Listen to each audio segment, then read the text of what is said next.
ॐ अज्ञानतिमिरान्धस्य ज्ञानाञ्जनशलाकया चक्षुरुन्मिलितं येन तस्मै श्रीगुरवे नमः। वन्देऽहं श्रीगुरो श्रीयुतपदकमलं श्रीगुरून् वैष्णवांश्च श्रीरूपं साग्रजातं सहगण रघुनाथान्वितं तं सजीवं साद्वैतं सावधूतं परिजनसहितं कृष्ण चैतन्य देवं श्रीराधा कृष्णपादान् सहगण ललिता श्रीविशाखान्वितांश यत्पादपद्मनखचन्द्र मणिच्छटाया विस्फूर्जितं किमपि गोपवधूष्वदर्शी पूर्णानुरागरससागरसारमूर्ति साराधिका मयि कदापि कृपां करोतु।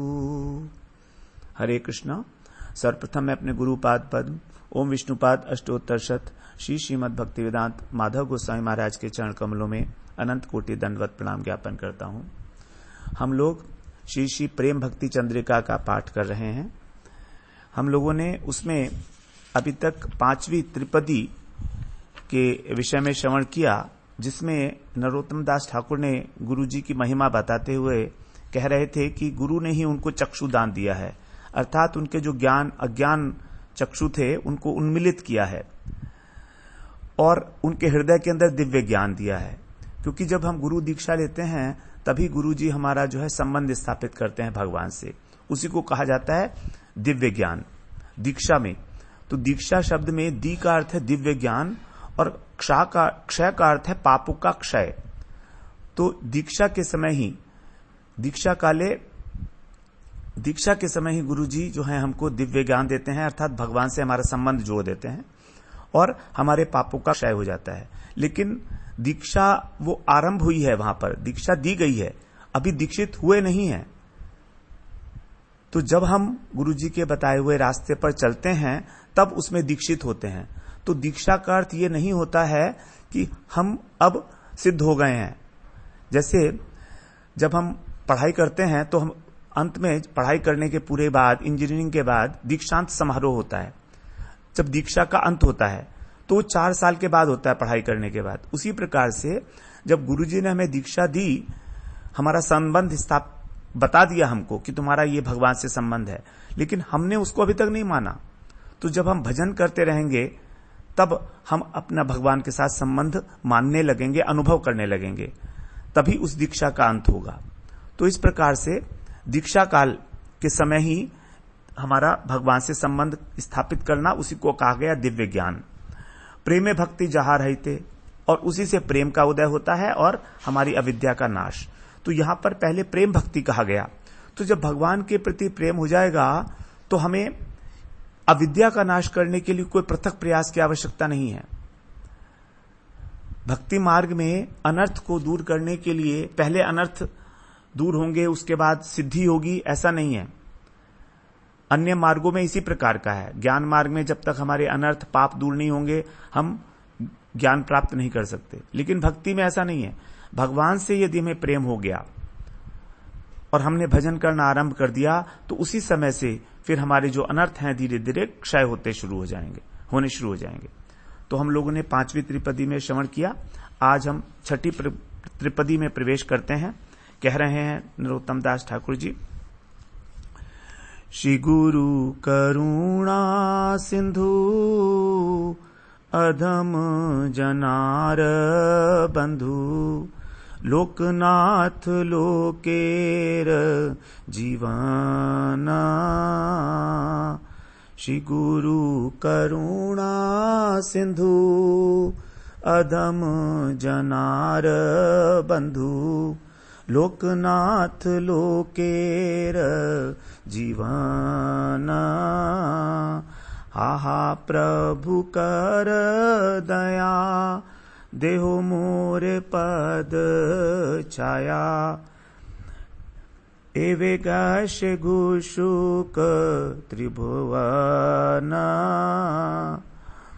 कह रहे हैं श्री गुरु करुणा सिंधु अधम जनार बंधु। गुरु कौन है? करुणा के सिंधु हैं।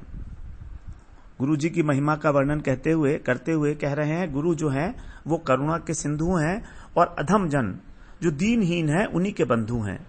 इस प्रकार जो लोकनाथ गोस्वामी गुरु हैं नरोत्तम महाशय के, तो कह रहे हैं लोकनाथ लोकेर जीवन। इस प्रकार जो लोकनाथ स्वामी हैं वही सभी लोगों के जीवन के समान हैं। हा हा प्रभु कर दया, इसलिए आप प्रभु हो, आप समर्थ हो और मैं अत्यंत आर्त स्वर में ये पुकार रहा हूं कि आप मुझ पर अब दया करो। देहो मोर पद छाया, और अपने चरणों का मुझे आश्रय दो। इस प्रकार से लोकनाथ लोकेर जीवन, हा हा प्रभु कर दया, देहो मोरे पद छाया। तो एवे यश घुषुक त्रिभुवन, इस प्रकार आपका जो यश है वो त्रिभुवन में चारों ओर फैल जाएगा। यहां ये कह रहे हैं। तो कह रहे हैं गुरु करुणा सिंधु हैं। अब गुरु जी की महिमा का वर्णन करते हुए यहां पर अब कुछ गुणों का स्फुरण हो रहा है नरोत्तम ठाकुर के हृदय के अंदर। तो यहां पर अब गुणों का वर्णन कर रहे हैं कि वो कैसे हैं। अत्यंत दैन्य में भरकर आर्त स्वर में हा हा प्रभु कर दया। हा हा का अर्थ है अत्यंत आर्त होकर। जैसे जब हम बहुत आक्रांत हो जाते हैं, दीनता से बड़े भयभीत होते हैं या कुछ समझ में नहीं आता है हमारे, तब हम अत्यंत दीनहीन होकर पुकारते हैं हा कृष्ण हा कृष्ण। ऐसे कह रहे हैं हा प्रभु हा प्रभु। तो कह रहे हैं कि आप तो करुणा के सिंधु हो, आप अकारण करुण हो। आपका ये स्वाभाविक गुण है कि आप करुणा के सागर हो, करुणा सिंधु। भगवान को देखिए कहा गया है करुणा के सिंधु हैं भगवान, करुणा की घन मूर्ति हैं, भगवान को कहा गया है। हे कृष्ण करुणा सिंधु दीन बंधो जगतपते। वहां पर भी जो भगवान के लिए वंदना है, प्रणाम मूलक जो मंत्र है वो हे कृष्ण करुणा सिंधु दीन बंधो जगतपते। बिल्कुल वही बात यहां कही है, गुरु करुणा सिंधु अधम जनार बंधु, अर्थात भगवान के लिए कहा गया दीन बंधु। और लोकनाथ लोकेर जीवन है, वहां कह रहे हैं जगतपति कि आप जगत के पति हो, और यहां पर कह रहे हैं कि आप लोक समस्त लोक के जीवन हो। तो बिल्कुल वही बात जो कृष्ण मंत्र में आई है वही यहां आई है। हे कृष्ण करुणा सिंधु दीन बंधो जगतपते, गोपेश गोपिका कांत राधा कांत नमोस्तुते। तो पहली जो लाइन है हे कृष्ण करुणा सिंधु दीन बंधो जगतपते, दीन बंधो और जगतपते, ये तीनों बातें यहां पर गुरु जी के लिए आई हैं जो उनकी गुण बताए गए हैं। तो करुणा किसको कहते हैं इसे समझ लेना आवश्यक है। देखिए तीन चीजें होती हैं, दया, कृपा और करुणा। दया, दया का अर्थ है जब किसी दीनहीन को देखकर, किसी दुखी को देखकर हमारा हृदय द्रवित हो जाए, विगलित हो जाए, उसको कहते हैं दया। तो दया में हृदय का विगलित होना आवश्यक है। दया, तो जब दया होगी तभी उसके ऊपर करुणा आएगी। तो दया जो है वो तब होगी जब हमारा हृदय किसी का दुख देखकर विगलित हो जाता है। और कृपा, कृपा तब होती है जब वो व्यक्ति किसी योग्य होता है। क्री और पा, अर्थात कुछ करो और तब कुछ पाओ। तो कृपा जो है वो कंडीशनल है, हेतुक है, उसके अंदर आवश्यकता है कि योग्यता की। यदि आप कुछ नहीं किए हो तो आप नहीं पाओगे। तो यहां पर कृपा के लिए याचना नहीं की गई है, यहां कह गई है करुणा के लिए। करुणा दया से भी एक स्टेप ऊपर है। करुणा की परिभाषा दी गई है, वो बताए हैं कि जब दूसरे के दुख को देखकर, उसकी दुर्दशा, उसकी दीनहीन स्वभाव को देखकर जब चित्त विगलित हो जाता है, तो अब उसका दुख दूर करने के लिए और दुख दूर कर देने तक जब हमारा चित्त उद्विग्न हो जाता है, उसको करुणा कहते हैं। दया में केवल चित्त का विगलित होना था। अब पता नहीं हमें सामर्थ्य है कि नहीं है उसका दुख दूर करने की, ये बात नहीं थी। लेकिन करुणा में जब तक हम उसका दुख दूर नहीं कर देंगे तब तक हमारा चित्त उद्वेलित रहेगा, हम परेशान रहेंगे। तो इसको कहा गया करुणा। तो गुरु की करुणा, यहां पर गुरु को कहा गया हे गुरु, श्री गुरु करुणा सिंधु। उसी प्रकार से कृष्ण के लिए कहा गया हे कृष्ण करुणा सिंधु। अब कृष्ण किस प्रकार से करुणा करते हैं? जिस प्रकार से कृष्ण की करुणा प्रभावित होती है उसी प्रकार से गुरु की करुणा है। तो क्योंकि गुरु जो हैं वास्तव में भगवान की करुणा के मूर्त रूप है। पहले हम लोग चर्चा कराए हैं कि जब भगवान की कृपा घनीभूत होकर एक मूर्ति का स्वरूप धारण करती है, मूर्त रूप ले लेती है, तब हम उसी को बोलते हैं गुरुदेव। तो जीव गोस्वामी पाद ने भगवान की कृपा का स्वरूप निरूपित किया है और वो कह रहे हैं अनुकंपा च पूर्णेपि स्वस्मिन् सेवाद्यभिलाषम संपाद्य सेविकादिषु सेवादि सौभाग्य संपादिका भगवश्चित्ताद्रमयी तद्रूपकारेच्छा। पूर्णे अपि स्वस्मिन्, अर्थात स्वतः पूर्ण होते हुए भी, भगवान के लिए कह रहे हैं, स्वतः पूर्ण होते हुए भी सेवक आदिशु, सेवक आदियों में, अर्थात जो उनके भक्त हैं उनमें, सेवादि अभिलाषम, सेवा आदि की जो अभिलाषा है उसको संपाद्य, अर्थात जगाकर उसका संपादन करके।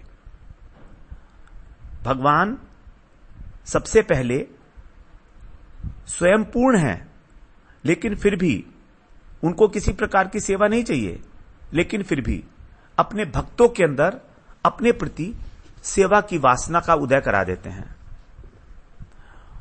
और इस प्रकार जब ये सेवा का सौभाग्य उन्हें मिल जाता है तो अभिलाषा को जगाकर जब सौभाग्य को दिलाने वाली ये भगवान की सेवा है, सेवा की अभिलाषा है, इस प्रकार की जो अभिलाषा है भगवान के हृदय की, ये जो कैसी है, भगवत चित्ताद्रतामयी, भगवान का चित्त जब द्रवित हो जाता है आर्द्रता से युक्त, जब वो बहने लगता है विगलित होके, तो इस प्रकार से वो अपने भक्तों के उपकार करने के लिए तद्रूपकार इच्छा, भगवान की इच्छा हो जाती है कि मैं अपने भक्त को किसी प्रकार से उसको उसके उपकार करूं, अर्थात उसकी जो दीनहीन अवस्था है उसको दूर कर दूं। जिस कारण की भगवान का हृदय विगलित हुआ है उस कारण को समाप्त करने के लिए भगवान की इच्छा हो जाती है, तब उस भगवान की इच्छा को कहा जाता है करुणा। और ये इच्छा कैसी है? आर्द्रतामयी। तो भगवान की करुणा प्राप्त करने के लिए सबसे आवश्यक हो गया कि भगवान का चित्त द्रवित हो जाए, आर्द्रता से पूर्ण हो जाए, नम हो जाए, विगलित हो जाए, लिक्विफाइड हो जाए। तब यद्यपि वे पूर्ण आत्माराम है, आत्मकाम है, पूर्णे अपि स्वस्मिन् पूर्णमदः पूर्णमदम पूर्णात् पूर्णमुदच्यते। श्रुतियों में कहा कि भगवान पूर्ण है, उनसे पूर्ण ही निकलता है, अपूर्ण ही अवशिष्ट रहता है। ऐसे पूर्ण आत्माराम और आप्त काम होते हुए भी भगवान को कहा गया, परमेश्वर को, ईश्वर को, कि वो आप्त राम है, अर्थात तो अपनी आत्मा में रमण करते हैं और आप्त काम है, उनकी कोई कामना नहीं है, सभी कामनाएं पूर्ण है, स्वतः पूर्ण है। तो भी भगवान का जो एक विशेष गुण है जो उन्हें भगवान बनाता है, परमात्मा से उनको विशेष बना देता है, वो है भक्त वात्सल्य।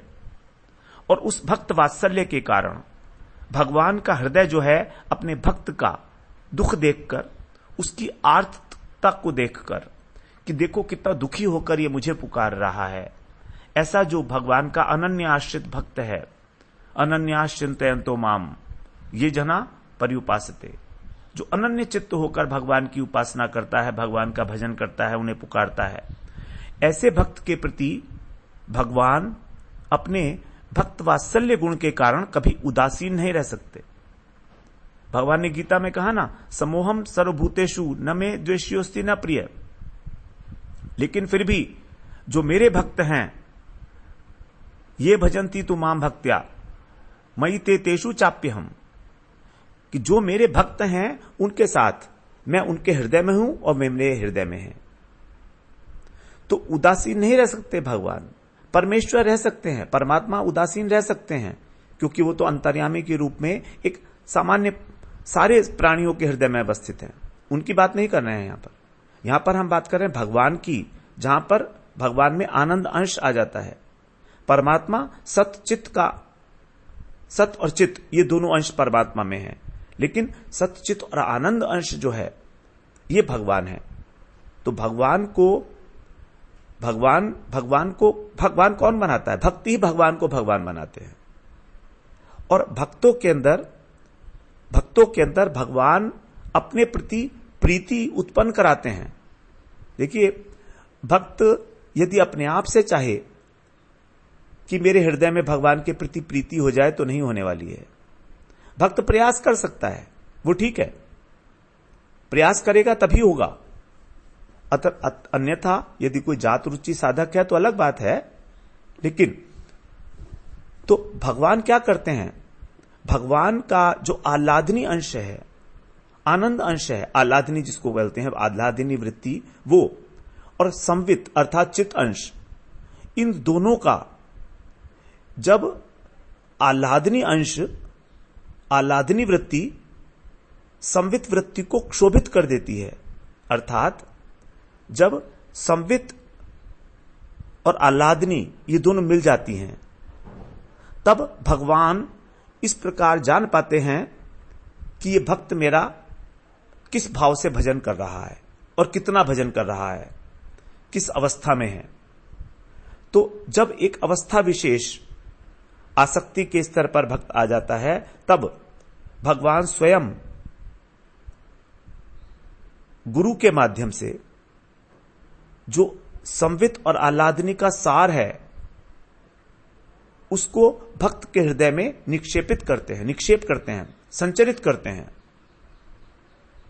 और इसी संचरण को कहा जाता है प्रीति। भगवान के प्रति प्रीति का उदय हमें होता है भगवान जब निक्षेप करते हैं गुरुदेव के माध्यम से, क्योंकि भगवान डायरेक्ट अपने भक्त को नहीं दे सकते वो प्रीति। जैसे समझिए कि भगवान एक बहुत बड़े पावर हाउस हैं, तो पावर हाउस की जो बिजली है वो एक बल्ब के अंदर अगर डायरेक्ट आएगी तो बल्ब फूक जाएगा। तो प्राणी जीव जो है उसका अभी आधार इतना कमजोर है कि वो उस कृपा को धारण नहीं कर सकता, उस प्रीति को। इसीलिए आवश्यकता है बीच में एक ट्रांसफॉर्मर की। तो गुरुदेव इस प्रकार के एक मध्यस्थ है, भगवान के निज जन हैं, जो जिनके माध्यम से वो प्रीति हमारे हृदय में संचरित होती है। तो वो है गुरुदेव, जिनके माध्यम से प्रीति भक्त के हृदय में संचरित होती है। और जब ये प्रीति हो जाती है संचरित, तब भगवान के प्रति सेवा अभिलाषा जागती है। तन, मन, धन, वचन सबके द्वारा भक्त की ऐसी इच्छा होगी कि मैं किसी ना किसी प्रकार भी भगवान की सेवा में संलग्न हो जाऊं। वो व्याकुल हो जाएगा और भगवान इसी अभिलाषा का जो है वो भोग करते हैं, आनंद को प्राप्त करते हैं। जब भक्त एक विशेष भाव से भावित होकर भगवान की सेवा करता है तो भगवान उसका आस्वादन करते हैं। और ऐसा नहीं कि भगवान अकेले अकेले करें। भगवान की आह्लादनी शक्ति जो आनंद अंश है वो दो कार्य करता है, भगवान को भी आनंदित करता है और भगवान अपने आनंद होने के बाद फिर उसी आनंद को भक्त के अंदर भेजते हैं। तो भक्त जो है वो भी सेवानंद की प्राप्ति करता है, प्रेमानंद की प्राप्ति करता है। ऐसा नहीं कि भक्त को कुछ नहीं मिलता, भक्त को मिलता है, लेकिन भक्त भगवान की सेवा इसलिए नहीं करता कि मुझे सुख की प्राप्ति होगी।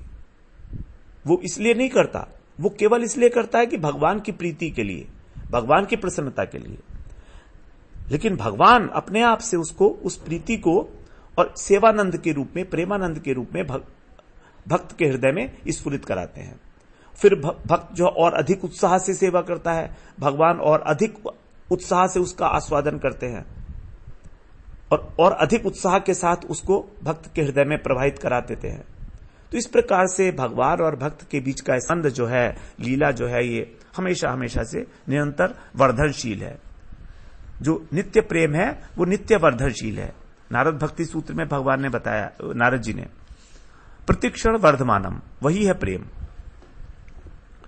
तो इस प्रकार जो आप्त राम आप्त काम भगवान है, वे भी पहले 3 काम हो गए। देखिए, भगवान की जो कृपा है, भगवान की जो करुणा है, जिसको कहा गया अनुकंपा। अनुकंपा का मतलब है जो बाद में हो रही है, अनु का मतलब होता है बाद में। तो पहले भक्त के अंदर इच्छा पैदा होती है और फिर भजन करता है, तब भगवान की उसके ऊपर करुणा हो जाती है। चाहे कुछ करे ना करे, इच्छा तो होगी ना कम से कम।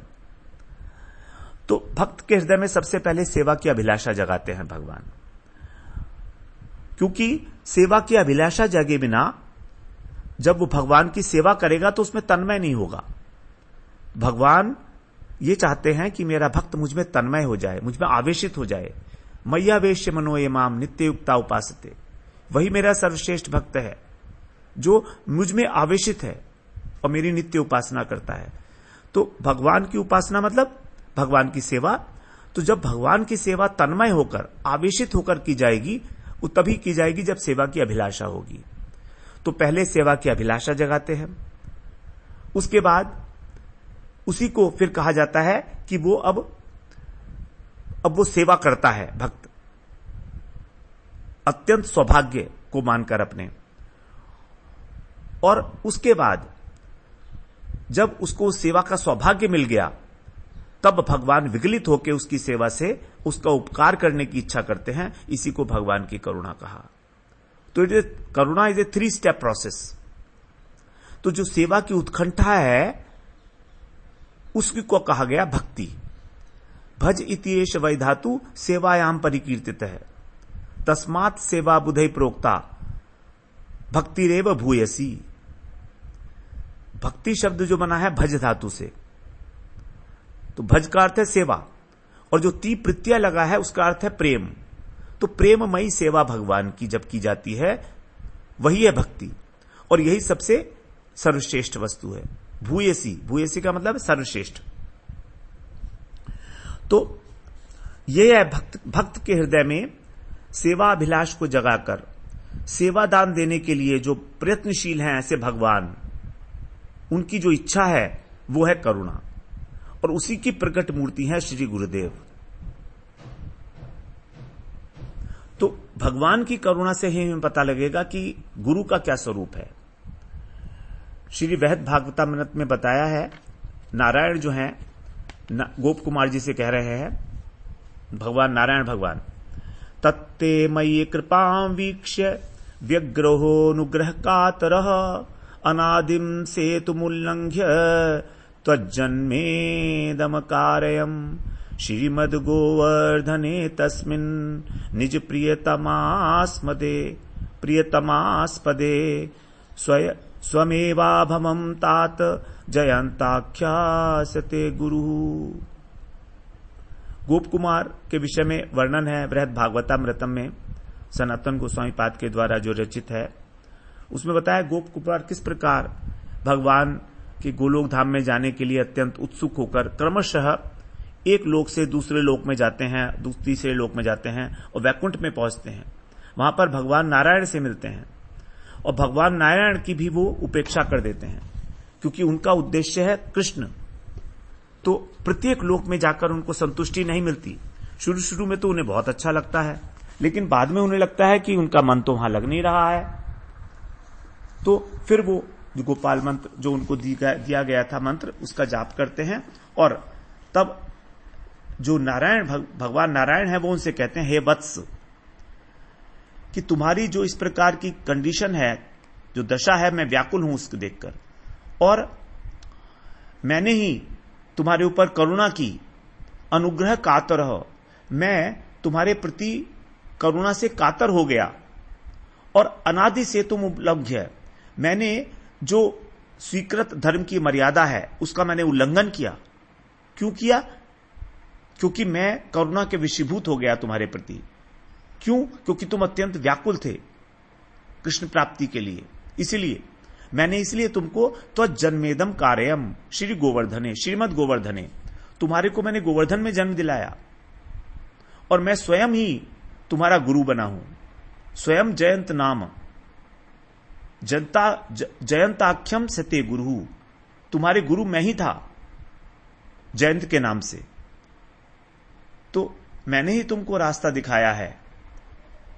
तो इस प्रकार से जीव की दुर्दशा देखकर, दुख देखकर भगवान ही गुरुदेव के रूप में प्रकट होके और अपनी जो प्रेम संपदा है, जिसको वो किसी आसानी से किसी को नहीं देते हैं, स्वर्ग, मोक्ष, सिद्धि इत्यादि सब कुछ देते हैं, लेकिन अपनी प्रेम संपदा, अपना धाम गोलोक धाम, वैकुंठ दे देते हैं, लेकिन अपना धाम गोलोक धाम नहीं देते हैं।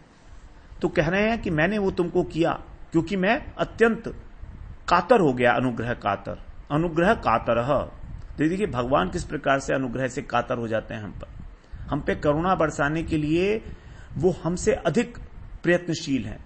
ऐसा नहीं है हम सोचें कि हम ही प्रयत्न कर रहे हैं भगवान से मिलने के लिए। भगवान भी सब प्रकार से हमारी भक्ति का अनुमोदन करते हैं और उसको आगे बढ़ाते हैं। इस प्रकार का वातावरण हमें दिला देते हैं कि हमारी भक्ति बहुत तेजी से आगे बढ़े। सारी परिस्थिति, सब कुछ वो अपने आप से मैनेज करा कर दे देते हैं हमको, क्योंकि उनकी करुणा का अंत नहीं है। वो करुणा के सिंधु हैं, वो सागर हैं। इसीलिए कह रहे हैं कि आप जो हैं भगवान ही गुरु के रूप में अवतीर्ण होकर और मुझ पर कृपा बसा रहे हैं, इसलिए आप कृपा सिंधु हो। और यदि हम दूसरी प्रकार से सोचे तो भी गुरु यदि रुष्ट हो जाए तो कोई हमारा निस्तार नहीं है, लेकिन भगवान रुष्ट हो जाए तो हो जाएगा। हरौ रुष्टे गुरुस्त्राता गुरु रुष्टे न कश्चन तस्मात् सर्व प्रयत्नेन गुरुमेव प्रसादयेत। इसीलिए तस्मात् सर्व प्रयत्नेन, सब प्रकार से गुरु की ही कृपा, गुरु की ही प्रसन्नता के लिए प्रयत्न करो। प्रसादयेत, उनकी कृपा ही प्राप्त करो। प्रसाद के दो अर्थ हैं, प्रसन्नता और कृपा। कृपा तभी होगी, करुणा तभी होगी जब वो प्रसन्न होंगे। तो प्रसादयेत सर्व प्रयत्नेन, सब प्रकार से। और पद्म पुराण में भी कहा है, भक्तिर यथा हरौ मेस्ति तद्वरिष्ठा गुरौ यदि ममास्ति तेन सत्येन संदर्शयतु मे हरिः। देवहूति जी कह रही हैं कि यदि भक्तिर यथा हरौ में, मानी मेरी भगवान में जो भक्ति है, तद वरिष्ठा, उससे अधिक गुरौ, गुरु में है। यदि मेरी भक्ति जो भगवान में है उससे अधिक यदि गुरुदेव में है, तो क्या कह रहे हैं, तेन सत्येन, उस सत्य के आधार पर, उस सत्य के बल पर, संदर्शयतु मे हरि, श्री हरि मुझे दर्शन दें। संदर्शयतु, देखिए कितनी बड़ी बात देवहूति जी कह रही हैं कि मेरी गुरु के प्रति जो भक्ति है वो भगवान से भी अधिक है। तद वरिष्ठा, तद वरिष्ठा का मतलब वरिष्ठ, भगवान की भगवत भक्ति की अपेक्षा गुरु भक्ति की महिमा। उसी प्रकार से भगवत स्वरूप की तुलना में गुरु स्वरूप की महिमा है। भगवत स्वरूप की कृपा की अपेक्षा गुरु स्वरूप की जो कृपा है वो अत्यधिक बलशाली है। शिव जी ने कहा है, आराधना नाम सर्वेशाम विष्णुराराधनम परम तस्मात् परतरम देवी तदीयानाम समर्चनम। शिव जी कह रहे हैं पार्वती जी से, हे देवी, सभी आराधनाओं में भगवान विष्णु की आराधना सर्वश्रेष्ठ है। परम माने सर्वश्रेष्ठ है। तस्मात् परतरम, लेकिन उस श्रेष्ठ से भी श्रेष्ठतर, तस्मात् देवी तदीया नाम समर्चनम, तदीय जो तदीय हैं अर्थात जो भगवान के भक्त हैं उनकी आराधना है। समर्चनम, उनका अर्चन करना उससे भी अधिक श्रेष्ठ है। तदीया नाम मतलब जो तदीय वस्तु है भगवान की, तो भगवान के भक्त भगवान की तदीय वस्तु हैं, क्योंकि वो भगवान के ही तो है ना। तो इस प्रकार से जो गुरु हैं वही केवल और केवल एकमात्र गुरु ही हमको उस भगवत कृपा का की योग्यता दे सकते हैं, क्योंकि गुरु कृपा भगवत कृपा की अनुगामी नहीं है, बल्कि भगवत कृपा गुरु कृपा की अनुगामी है। यद्यपि आरंभ में हमें साधु की कृपा से गुरु मिलेंगे, हरि की कृपा से ही हमको सत्संग मिलेगा, सत्संग से हमको साधु मिलेगा, साधु से गुरु मिलेगा। बिनु सत्संग विवेक न होई, तासु कृपा बिनु सुलभ न सोई।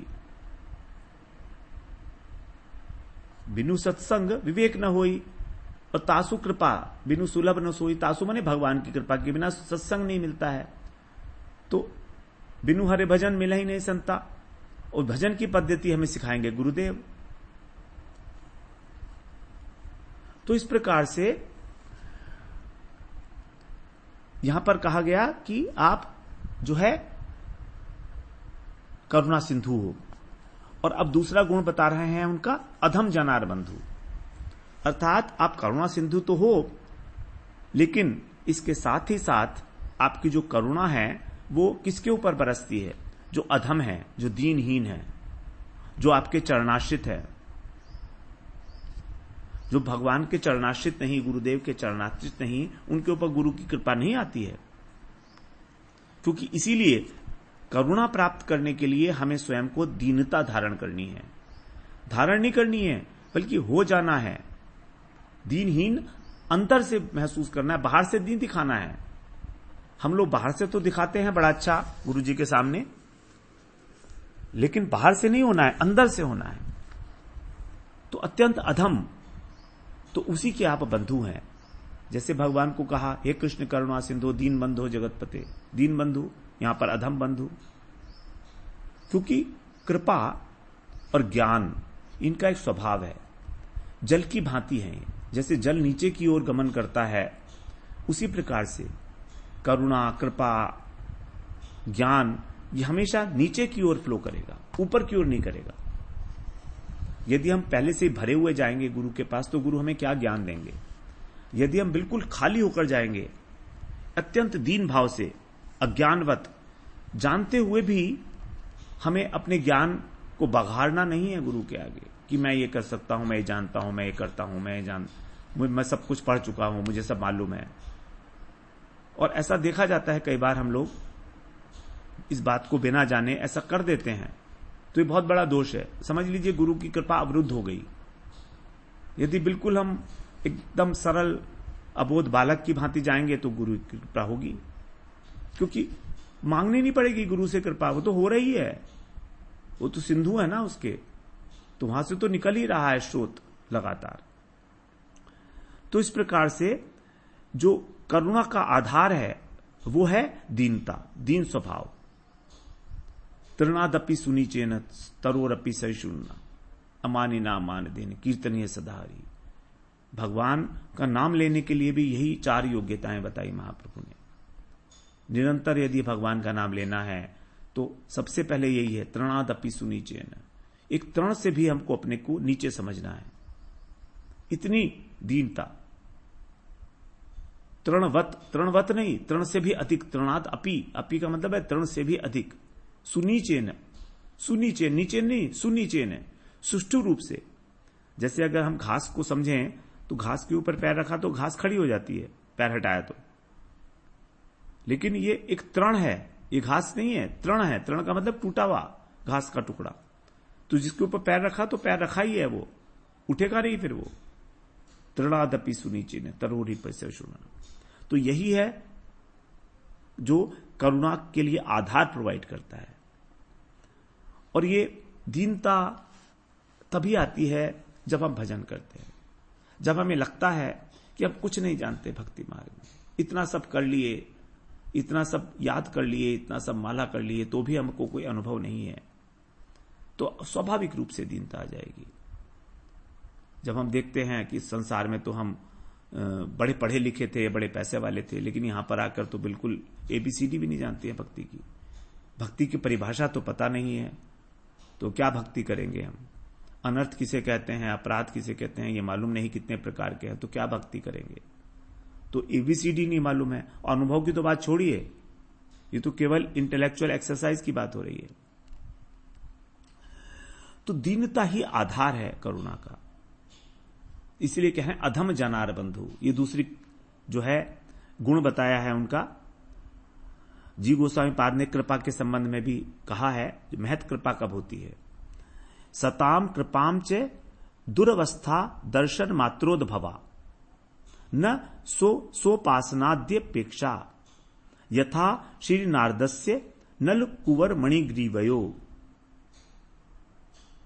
कह रहे हैं जो दीवों की दुर्दशा देखकर, उनकी दुरवस्था देखकर, सताम कृपाम, जो सताम मतलब साधु, उनकी जो कृपा है वो दुर्वस्था दर्शन मात्रोद्भवा, केवल दर्शन मात्र करके उसकी दुखी अवस्था को देखकर उनकी कृपा बरसती है। यथा श्री नारदस्य, जैसे कि नारद जी की, नल कुबर मणिग्रीवयो, नारद जी की कृपा हुई नल और कुबर की दुर्दशा को देखकर। तो इस प्रकार की दुर्दशा जो है वो इस बात की अपेक्षा नहीं रखती, न सोपासनाद्यपेक्षा, कि वे जो दुखी जीव हैं वे साधु की उपासना करें, ऐसी अपेक्षा नहीं है। देखिए कितनी इंपॉर्टेंट बात कही है जी गोस्वामी ने। वही साधु, वही वैष्णव, वही गुरु कृपा कर सकता है जो किसी प्रकार की अपने शिष्य से सेवा की आशा नहीं रखता कि ये मेरी उपासना करे तब मैं इस पर कृपा करूंगा, ऐसा नहीं। क्योंकि कृपा गुरु के हाथ में है ही नहीं, वास्तव में भक्त के हाथ में है कृपा को लेना या ना लेना। गुरु को तो कृपा करनी ही करनी है, कि उसका स्वरूप है वो, कृपा मूर्ति है वो, तो कृपा ना करेगा तो क्या करेगा। इसीलिए कह रहे हैं कि गुरु की उपासना करना इस बात की अपेक्षा नहीं है उस कृपा को बरसने में। जैसे नारद जी ने मणिग्रीव के किया, नल और मणिग्रीव ये कुबेर के पुत्र थे, कुबेर के पुत्र थे ये, और किसी समय स्वर्ग की अप्सराओं के साथ जो है नग्न स्नान कर रहे थे, सरोवर में अठखेलियां खेल रहे थे। नारद जी वहां से जब गुजर रहे थे तो नारद जी ने कि एक दृष्टि घूम गई, संत हैं कभी भी घूम सकती है कहीं भी दृष्टि। नारद जी ने देखा, उनको देखते ही, नारद जी को देखते ही जो अप्सराएं थी उन्होंने अपने वस्त्र धारण कर लिए, लेकिन ये नल और मणिग्रीव, ये नल कुबर और मणिग्रीव ये उद्दंड की भांति उसी प्रकार से और रहे, संकेत करते रहे अप्सराओं के प्रति अनेक अनेक प्रकार के। तो नारद जी ने जब इनकी दुर्दशा देखी तो देखिए वहीं पर उनको श्राप दे दिया, और नारद जी के श्राप में किस प्रकार से उनकी कृपा छिपी हुई है। नारद जी ने वहां पर उनको श्राप दे दिया कि तुम जाकर बिल्कुल पेड़ की तरह से तुम वहीं के वही जड़ बनकर खड़े हो, तो ठीक है, अब तुम स्थावर योनि को प्राप्त करो और वृक्ष बन जाओ दोनों। तो यही नलकूबर और मणिग्रीव जो है वो यमलार्जुन वृक्ष बने हैं, यमल और अर्जुन के वृक्ष बने हैं। ये यमल अर्जुन मतलब दो वृक्ष बने हैं। ये यमल का मतलब है दो, जो जिनका उद्धार किया कृष्ण भगवान ने। जब मैया ने उनको बांधा था तो उन्होंने बीच में से निकलकर उसको और दोनों का उद्धार करा, दोनों नष्ट हो गए, पेड़ गिर गए थे। इस प्रकार से वो कथा है, भागवत की कथा है। तो नल और मणिग्रीव पर और नलकूबर पर कृपा करने का कोई और उद्देश्य नहीं था नारद जी का, अहेतुक कृपा थी। उन्होंने देखा, देखो तो हैं तो ये कुबेर के पुत्र, लेकिन कितने उद्दंड हो गए हैं, कितने उच्छृंखल हैं, साधु का सम्मान करना भी नहीं जानते हैं। तो इस प्रकार से अकारण करुण नारद जी की कृपा हो गई, और किस प्रकार से उनको कृष्ण के दर्शन हुए। कृष्ण के धाम में वो लोग फिर वहां पर कृष्ण की कथा का गान करते हैं। इन दोनों की बड़ी सुंदर स्तुति है भागवत के अंदर। तो इस प्रकार से अहेतुक कृपा हो जाती है दुर्दशा देखकर जीव की, लेकिन यह कभी कभी किसी के ऊपर होती है ऐसे, अन्यथा वो कोई दीनता तो दिखाई नहीं थी उन्होंने, लेकिन फिर भी उनकी हो गई। लेकिन उन्होंने कोई सेवा तो की नहीं थी ना, तो इस बात के लिए यहां पर उदाहरण दिया जा रहा है कि साधु जनों की सेवा करें तब कृपा मिलेगी, ऐसा भी नहीं है। ऐसा भी नहीं है कि सेवा से ही कृपा मिलेगी, लेकिन फिर भी सेवा करनी है, क्योंकि भगवान ने कहा है तत्विधि प्रणिपाते न परिप्रश्ने न सेवया, कि जब आप सेवा करोगे प्रणिपात करके उनसे प्रश्न करोगे तभी वो तुमको तत्व ज्ञान का उपदेश देंगे। तो कोई आवश्यकता नहीं है उनको अपनी सेवा की। तो कोई कोई व्यक्ति अपने धन के अंदर अथवा उसका बहुत यश है, प्रतिष्ठा है, समाज में ऊंचे कुल में जन्म हुआ है, तो वो लोग अभिमान में मत रहते हैं और गुरु जी को कुछ जो है धन वगैरह दे देते हैं, गुरु धारण करके और धन से उनकी सेवा कर देते हैं। अब जब धन से सेवा करते हैं तो उन्हें लगता है कि गुरु जी तो प्रसन्न है, लेकिन गुरु जी की प्रसन्नता जो है उनके धन के कारण नहीं है। गुरु जी तो स्वाभाविक रूप से प्रसन्न रहते हैं, वो कभी अप्रसन्न होते नहीं है। तो वो सोचते हैं कि हमारे धन देने से प्रसन्न हो गए हैं। तो ऐसे लोगों को गुरु की कृपा, वो सोचते हैं हम धन्य हो गए क्योंकि गुरु जी प्रसन्न हो गए हैं हमसे, लेकिन ऐसा नहीं है, ऐसा नहीं है। लेकिन फिर भी कह रहे हैं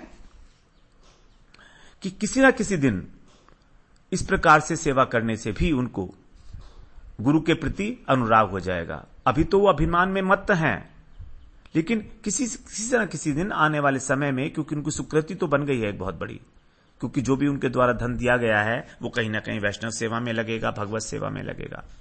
तो ऐसे लोग भी जो अपने धन के अभिमान में मत हैं और सोचते हैं कृपा हो गई, कृपा तो नहीं हुई वास्तव में, लेकिन होगी। तो लेकिन उनको इस बात का ध्यान रखना चाहिए कि यदि वास्तव में कृपा चाहिए गुरु की, जो हमको भगवत प्रेम की ओर अग्रसर करे, तो उनको यह बात ध्यान रखना चाहिए कि अत्यंत दीनहीन भाव से ही हमें गुरु की कृपा मिल सकती है, तभी हम उसके पात्र बन पाएंगे, यथार्थ पात्र बन पाएंगे।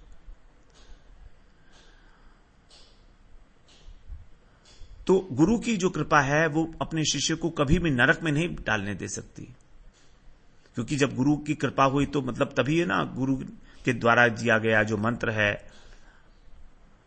जो शिक्षा है, उसका पालन किया जा रहा है, आचरण किया जा रहा है।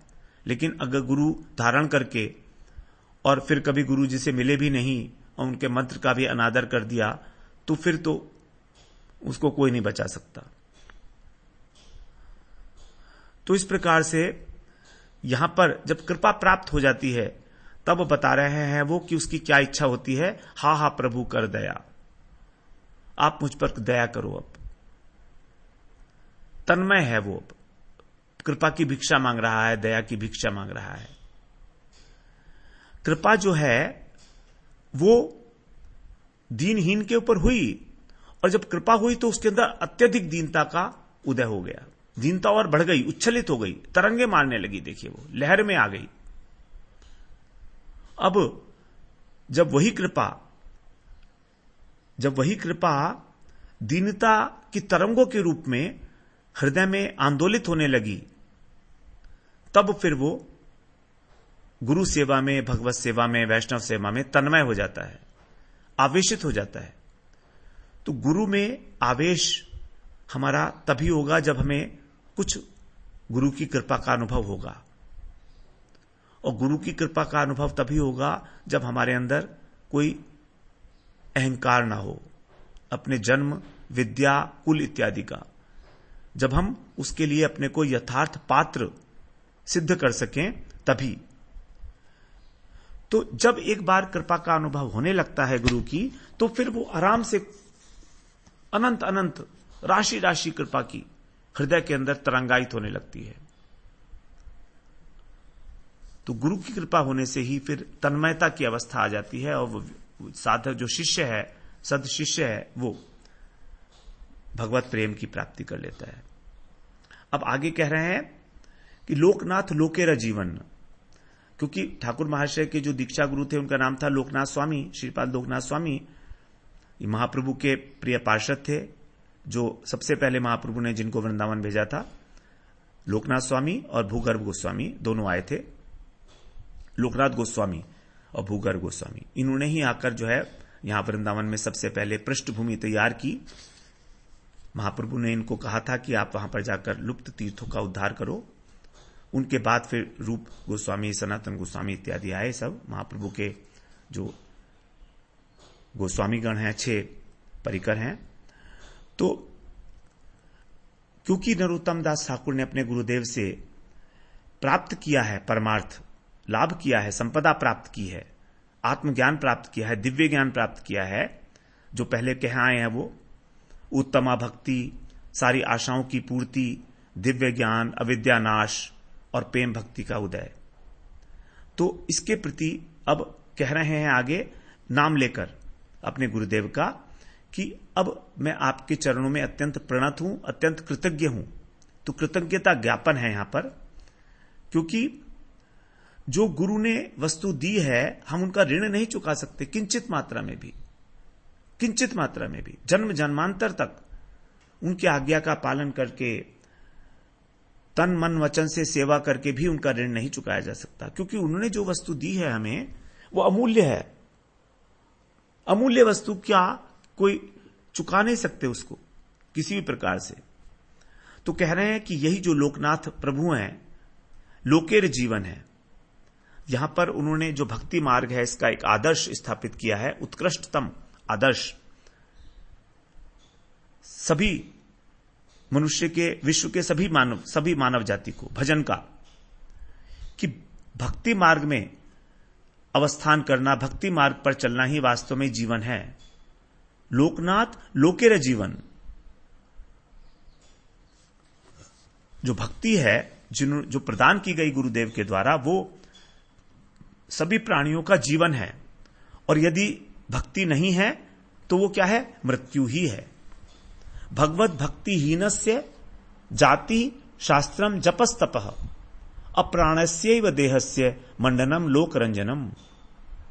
जो व्यक्ति भगवान की भक्ति से रहित है और जाति उसकी अत्यंत उच्च जाति है, ब्राह्मण कुल का है, शास्त्रम सभी शास्त्रों का ज्ञाता है, वेदवित है, जपशील है, अत्यंत जप करता है, और तपस्वी भी है साथ में।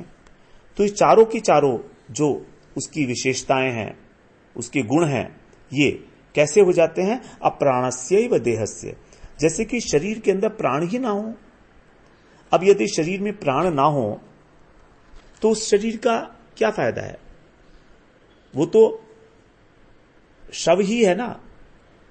तो अगर हम उस शव का श्रृंगार करें तो श्रृंगार तो ऐसा होगा कि मंडनम लोक रंजनम, केवल लोक रंजन के लिए, दिखाने के लिए। अगर एक ऐसा व्यक्ति जो मृत्यु हो गई है जिसकी, और उसका श्रृंगार किया जाए तो क्या होगा? लोक रंजनम, केवल लोक रंजन है, बस कहने के लिए है, विडंबना मात्र है श्रृंगार की भी। इस प्रकार से भगवत भक्ति हीनस्य, जो भगवान की भक्ति से रहित है, उसका अंदर चाहे कितने भी गुण हो, उन गुणों का कोई वैल्यू नहीं है, केवल मृत्यु के मार्ग, मृत्यु के बराबर ही है, वो जीवन नहीं है वास्तव में। और अब कह रहे हैं लोकनाथ लोकेर जीवन, मतलब वो अखिल लोक के जीवन है, अर्थात रक्षक हैं। तो यहां पर दो बातें हैं, स्पष्ट रूप से यहां दो गुरु का उल्लेख किया, समष्टि गुरुदेव और व्यष्टि गुरुदेव। समष्टि गुरुदेव के रूप में कृष्ण जगत गुरु हैं, कृष्णम वंदे जगत गुरु, नित्य विराजमान है नित्य धाम में।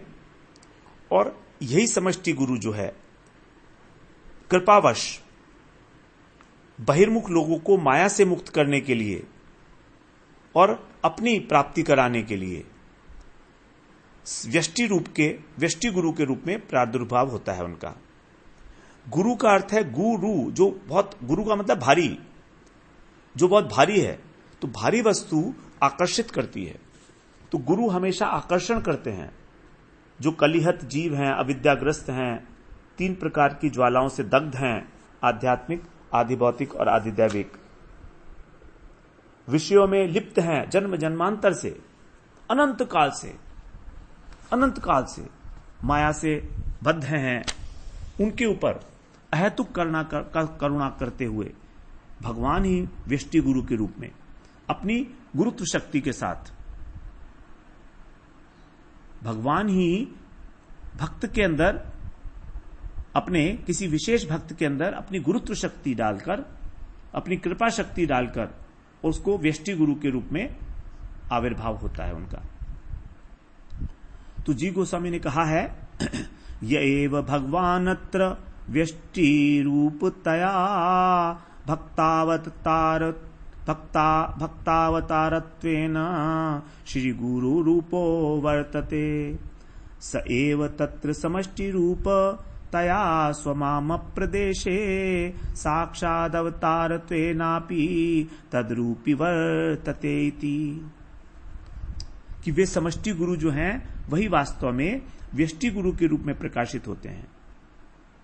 स एव, केवल वही, तत्र समष्टि रूपतया, तत्र माने वहां नित्य धाम में जो समष्टि हैं वही व्यष्टि गुरु में प्रकाशित हो जाते हैं। क्यों होते हैं? भगवान इस माया से रक्षा करने के लिए और भक्ति प्रदान करने के लिए, क्योंकि भक्ति का आश्रय स्थल है गुरुदेव। भक्ति भगवान में नहीं रहती है, भक्ति भक्तों में रहती है, और भक्त श्रेष्ठ हैं गुरुदेव। तो भक्त ही भक्ति को दे सकते हैं, इसीलिए गुरु को कहा गया आश्रय भगवान। और जो भगवान है, स्वयं भगवान है, वो है विषय भगवान। एक होता है विषय, एक होता है आश्रय। तो विषय जो है वो है भगवान, स्वयं भगवान, और आश्रय विग्रह जो है वो है गुरुदेव। इस प्रकार से यहां पर लोकनाथ लोकेर जीवन, कि यही इस संसार के अंदर जीवन प्रदान करते हैं भक्ति का दान करके, अहेतुक भक्ति का दान करके। अब यहां पर अत्यंत आर्त स्वभाव में कह रहे हैं, हा हा प्रभु कर दया। भगवान ने गीता में बताया 4 प्रकार के भक्त, आर्तो जिज्ञासु अर्थार्थी ज्ञानी च भरतर्षभ। इनमें आर्त भक्त जिज्ञासु से श्रेष्ठ है और जिज्ञासु अर्थार्थी से श्रेष्ठ है, क्योंकि ये तीनों जो है सकाम भक्त हैं। आर्त, जिज्ञासु और अर्थार्थी। ज्ञानी तो निष्काम है, वो तो सर्वश्रेष्ठ है, उसकी कैटेगरी अलग है, इसलिए चौ लगा दिया आगे। लेकिन आर्त जिज्ञासु से श्रेष्ठ और जिज्ञासु अर्थार्थी से श्रेष्ठ। अर्थार्थी का मतलब जिसकी धन संपदा, विषय इत्यादि राज्य भोग करना है, और जिज्ञासु जो तत्व ज्ञान का जिज्ञासु है। और आत्मा ने अत्यंत दुखी, जैसे गजेंद्र, जैसे द्रौपदी ने पुकारा, गजेंद्र ने पुकारा तो भगवान तुरंत रक्षा के लिए आए। लेकिन जिज्ञासु तो शौनक जी भी हैं, वहां तो नहीं आए इतनी जल्दी। और अर्थार्थी ध्रुव महाराज, वहां पे उनको कुछ वो करना पड़ा, 5 महीने भजन करना पड़ा। इस प्रकार से हा हा प्रभु कर दया, आप अत्यंत आरती से भरकर जो है मेरे ऊपर दया करिए और मुझे अपने चरणों की छाया प्रदान करिए, अर्थात आप मुझे स्वीकार करिए। देखिए, गुरु हमें स्वीकार करें, यही वास्तविक बात है। हम गुरु को स्वीकार करें वो तो ठीक ही है, हम गुरु की याद करें वो तो ठीक ही है, लेकिन यदि गुरु हमें स्वीकार करें और हमारी याद करें, स्मरण करें, तो वो सबसे बड़ी बात है। तो यह कह रहे हैं, देहो मोये पद छाया, आप मुझे अपने चरणों की छाया दीजिए, आप दीजिए। मैं तो आपके चरणों में पड़ा ही हूं, आप एक बार मेरी ओर दृष्टिपात कीजिए परम दैन्य से भरकर, क्योंकि दीनता ही गुरु को आकर्षित करेगी। दीनता। और आप तो प्रभु हैं, आप सर्व समर्थ हैं, आप कर सकते हैं, आपके लिए सब कुछ संभव है। प्रभु का अर्थ होता है समर्थ। इसीलिए यद्यपि मैं सब प्रकार से अयोग्य हूं, लेकिन आप तो परम समर्थ है ना, आप तो पतित उद्धार के लिए ही आए हैं।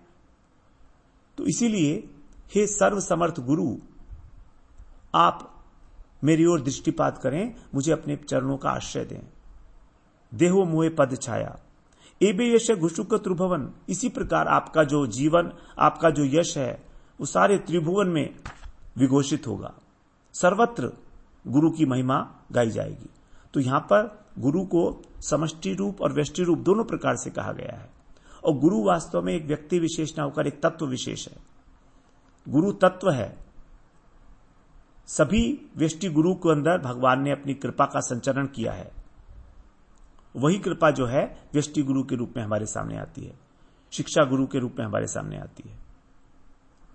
दीक्षा गुरु, शिक्षा गुरु, ये दोनों महंत गुरु हैं, हम पहले श्रवण कराए हैं।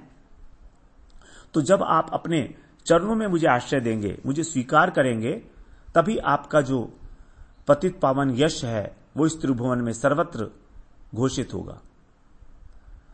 तो अत्यंत दीनहीन भाव से नरोत्तम दास ठाकुर प्रार्थना कर रहे हैं कि मुझे आपकी चरणों की छाया मिले। चरणों की छाया का मतलब क्या है? आपकी मुझे सेवा मिले। चरण का अर्थ होता है सेवा। देखिए, कहा जाता है आचार्य चरण, गोस्वामी चरण, तो मतलब हमारी गुरु के चरणों के प्रति सेवा वासना है। तो मुझे आपकी सेवा मिले, और इससे क्या होगा? मेरी जो संसार की त्रिताप ज्वाला है, संसार दावा नल लीक लोड़ है, जिसमें मैं पूरी तरह से जल रहा हूं, उससे मेरा निस्तार हो जाएगा, क्योंकि आपकी अहेतुक कृपा का वर्षण होगा। जो दावानल होता है जंगल में, वो पेड़ों के घर्षण से पैदा होता है आपस में। बाहर से कोई आग नहीं लगती है, और उसको बुझाने के लिए क्या चाहिए? बहुत मूसलाधार बारिश चाहिए, लंबे समय तक, निरंतर, तब जो दावानल शांत होता है। उसी प्रकार से जब आपका करुणा, तो आप तो समुद्र हो, आपके पास तो करुणा का कोई था ही नहीं है, तो जब आपकी करुणा मेरे ऊपर निरंतर प्रवाहित होगी, जब मैं आपकी सेवा करता रहूंगा, आप मुझे अपने आश्रय में ले लोगे, तब फिर मेरे को प्राप्ति होगी कृष्ण प्रेम की। तो यही है सुशीतल छाया गुरु की। गुरु की कृपा हमें मिले, तभी हमारा जो है भक्ति आगे पुष्ट होती है, हर प्रकार से पुष्ट होती है। इसी बात को यहां पर इस त्रिपदी में गुरु की गुणों की महिमा का गान किया गया, छठी त्रिपदी में। तो आज हम इसको यहीं पर विश्राम लेते हैं। अगले सत्र में फिर 7वीं त्रिपदी में हम प्रवेश करेंगे। वांछा कल्पतरुभ्यश्च कृपा सिंधुभ्येव च पतितानां पावनेभ्यो वैष्णवेभ्यो नमो नमः।